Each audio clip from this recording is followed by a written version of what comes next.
Uh, Dottie, about the time Dottie left the foundation chairmanship, which of course she had created it, created the Council on Michigan Foundations, and when she was ready to retire, I think it was about that time she was willing to come on the Grand Valley State University Board of Control.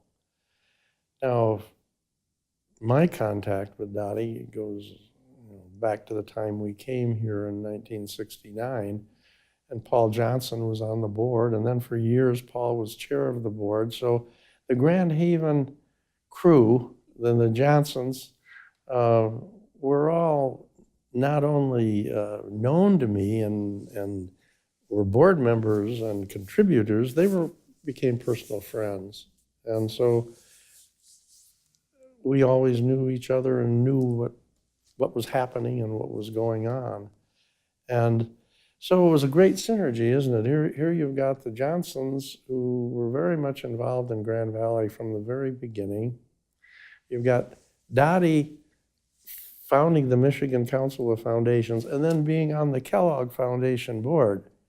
Now, some might say that it was sort of interlocking directorates. But when she was ready to retire, this achievement, which wasn't it one of the first in the nation, the first time that there was a council of foundations in a state. So this is a remarkable achievement. Again, a pattern setting for philanthropy in the United States. So again, she and Russ Mawby at the same time, living at the same time and dealing with the same issue in such a forceful and creative and successful way. So when she wanted to retire, the people who were deeply involved in foundations and the people who were on our board wanted to do something to honor her. And because of her connections to Grand Valley, and because we did have this philanthropic curriculum and research and consulting arm, it was quite natural that they would look to Grand Valley for being the place that they would honor Dottie Johnson.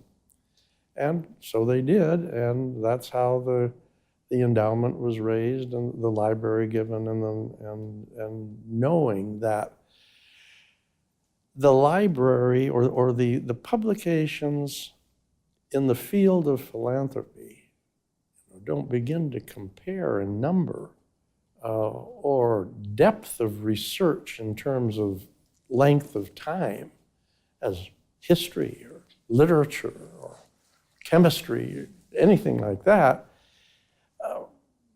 The people who were interested in honoring her knew that there needed to be a library.